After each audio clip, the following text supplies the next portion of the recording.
Bueno, buenísimo. Bueno, antes que nada, agradecer la invitación. Un gusto poder estar presentando acá. Y bueno, estoy ya ansioso esperando llevarme muy buenas preguntas y comentarios. Este trabajo es en conjunto con Martín Yada, de la Universidad de Buenos Aires, del IEP. Yo soy del IEP y también estoy en la UCA. Así que déjenme arrancar motivando un poco nuestro ejercicio.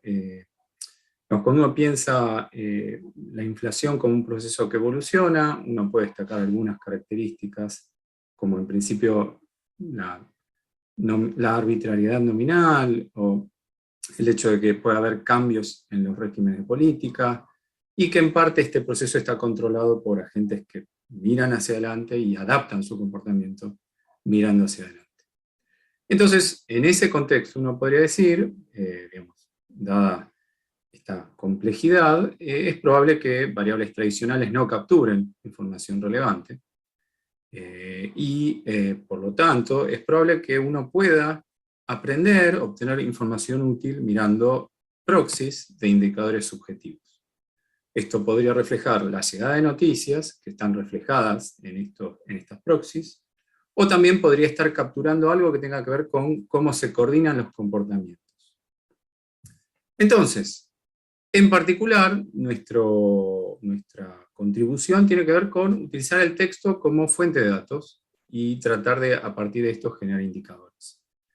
Más específicamente, lo que hacemos es procesar información de medios sociales, de social media, que pueden estar capturando noticias, coordinación de comportamiento, interpretación de las noticias. Y nuestro trabajo, por supuesto, sigue una creciente línea de investigación, que a veces tiene que ver con estudiar fenómenos macroeconómicos mirando los medios masivos de comunicación, mirando documentos oficiales, por ejemplo, los bancos centrales. Y otra parte de la literatura tiene que ver con estudiar mercados financieros y contenidos en los medios, en social media, quiero decir. Sin embargo, hay poca literatura que utilice información de social media para estudiar eventos macroeconómicos. Y esto puede tener que ver con, que no hay suficiente historia, es decir, los medios sociales como un fenómeno tan masivo y la gran disponibilidad de información asociado a social media no tiene mucha historia, y entonces no hay suficiente información como para hacer análisis informados. Otra posibilidad es que realmente los volúmenes de información son tan grandes que los investigadores enfrentan dificultades, o por lo menos hasta hace poco enfrentaban dificultades a la hora de recolectar esas grandes cantidades de información.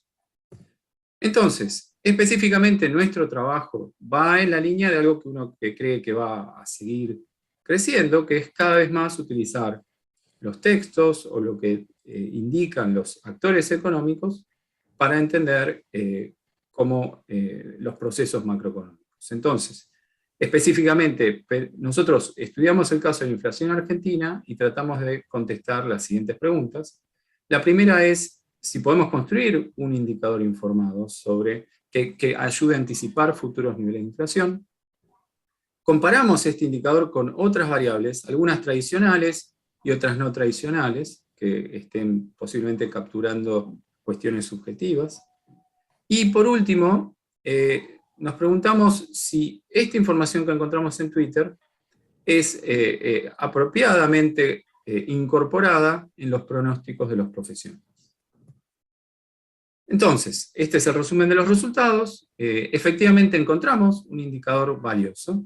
Entonces, específicamente, si uno lo quiere bajar un número, un cambio de una desviación estándar en nuestro indicador anticipa un aumento de 0,4% en la inflación mensual en el siguiente mes.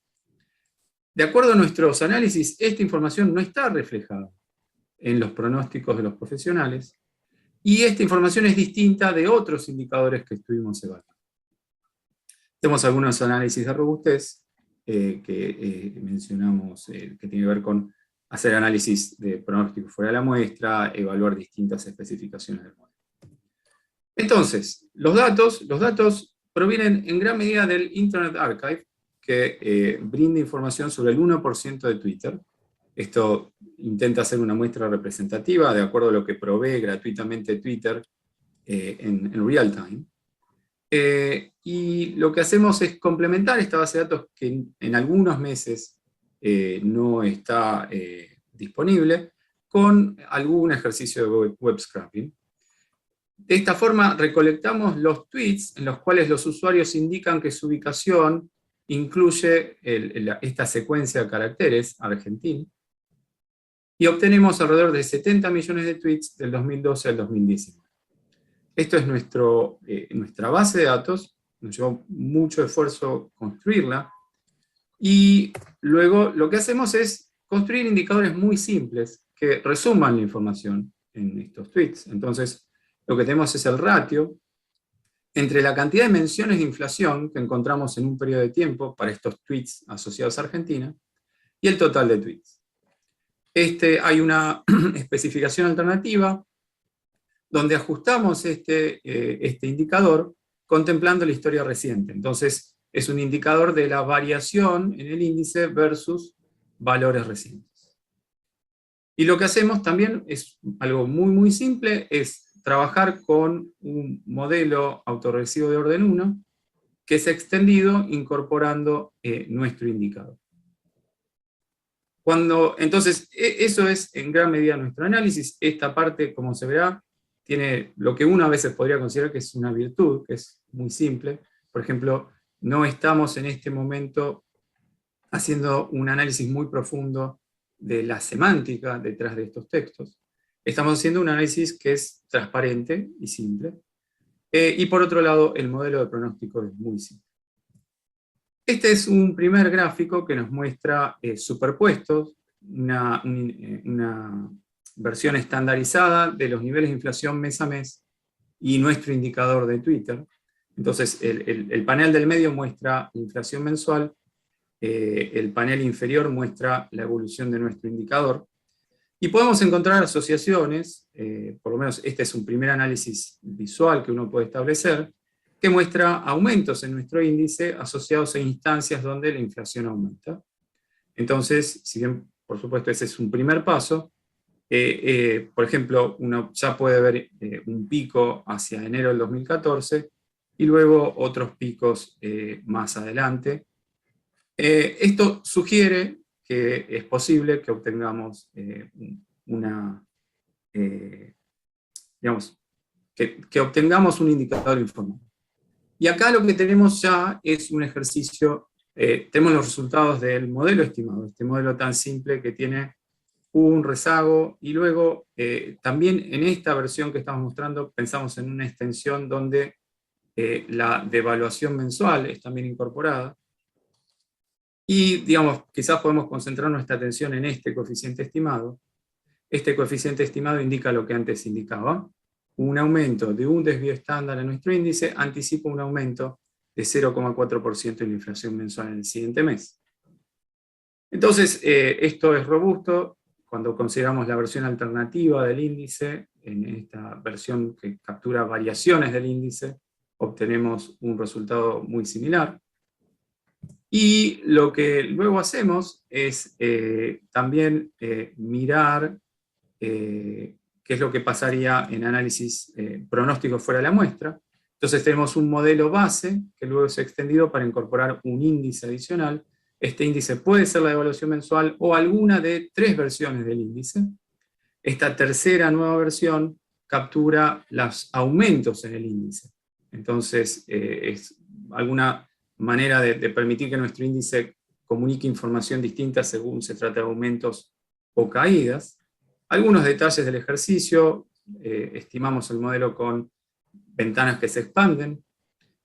Vamos a mostrar resultados para 2 versiones de la muestra de testeo. En un caso, la muestra de testeo arranca al 60% de nuestra base entera, y en el segundo caso el 80%. Y bueno, hacemos inferencia estadística utilizando técnicas de Bootstrap. Y acá tenemos el resumen de los resultados de este ejercicio. Y digamos, acá este número representa lo que está mostrando es la raíz cuadrada del error cuadrado medio. un menor valor indica mayor precisión, y acá vemos que tanto el modelo que es extendido, incluyendo la devaluación, como el modelo que es extendido, incluyendo alguna de las 3 versiones de nuestro índice, indican un aumento en la precisión. Estos son los ratios, valores menores a 1 indican un aumento de precisión, y en última instancia consideramos el pronóstico que resulta de combinar estos 4 modelos. El pronóstico es el promedio de los pronósticos de estos 4 modelos, y en este caso, tanto cuando analizamos la primera muestra como la muestra más chica, que arranca en abril de 2018, vemos una mejora en el desempeño del pronóstico, que es significativa, digamos, ¿no? Es un aumento importante en la precisión del pronóstico. Entonces, este es el último ejercicio que voy a mostrar. Tiene que ver con el relevamiento de expectativas de mercado del Banco Central. Entonces nosotros miramos los pronósticos, la mediana de los pronósticos para el siguiente mes. En este caso, esta es una parte nueva que estamos agregando con Martín estos días, que tiene que ver con incorporar información más reciente. Llegamos a abril de 2021, y de esta forma tenemos una muestra más grande, digamos, teniendo en cuenta que la muestra arranca a mediados del 2016, para el caso de los pronósticos de profesionales. Hacemos una evaluación muy simple. Tratamos de ver si el valor que toma nuestro índice permite anticipar los errores de pronóstico del siguiente mes. El error de pronóstico es la diferencia entre la inflación observada y la información pronosticada hacia finales del mes anterior. Entonces, acá tenemos estos modelos de evaluación de pronósticos, y lo que observamos es un coeficiente bastante similar al que veíamos anteriormente. Esto sugiere, digamos, que hay cierta consistencia entre la información que agrega nuestro índice a un modelo simple de pronóstico y la información que agrega nuestro índice a los pronósticos de profesionales. Entonces, esto es algo que estamos trabajando hoy con Martín y estamos extendiendo, pero ya podemos tener esta conclusión preliminar, tentativa, que nos lleva a concluir que los pronosticadores profesionales, por lo menos para el periodo de nuestra muestra, en promedio no estaban incorporando la información provista en Twitter. Finalmente, esto simplemente quería comentar que nosotros miramos nuestro indicador versus otras variables tradicionales que tengan que ver con niveles de actividad, indicadores monetarios, tasas de interés, y otros indicadores no tan tradicionales, como la intensidad de búsqueda en Twitter, la intensidad de búsqueda en Google, de la palabra inflación y dólar, de indicadores de niveles de atención en la prensa, tanto mirando los contenidos completos de la sección de Economía del Diario La Nación, como mirando cuentas de Twitter de grandes medios de comunicación. Y por último también miramos la encuesta de los consumidores de Ditela. Y lo que encontramos es que nuestro indicador captura información distinta a la que refleja estos indicadores, y que genera pronósticos que de otra manera no podrían ser generados. Finalmente, conclusión, logramos construir un indicador informativo, mostramos que los profesionales durante el periodo de nuestra muestra no usaron esa información o no pudieron incorporarla en sus pronósticos adecuadamente, y que este indicador es distinto a otros indicadores, es decir, la información que capturamos es distinta de la información capturada por otros indicadores tradicionales. Mirando hacia adelante, uno podría pensar que tratar de extraer más información semántica de estos mensajes, estos 70 millones de mensajes, podría ser un camino en el cual podemos avanzar. Hicimos algunos ejercicios preliminares sin resultados muy positivos, entonces esto sugiere que este ejercicio no es muy sencillo. Uno también puede pensar en tratar de explotar la topología de la red, las comunidades en Twitter. En este momento con otro colega, con Sergio de Racco, estamos trabajando en el análisis de comunidades de gente que discute economía en Twitter Argentina. Entonces esta agenda es compatible con otros avances. Y finalmente, uno podría tratar de hacer nuevas preguntas y buscar nueva información haciendo análisis a más alta frecuencia. Entonces, bueno, esto es lo que llegamos a hacer. Nuevamente, gracias por la invitación y espero sus preguntas.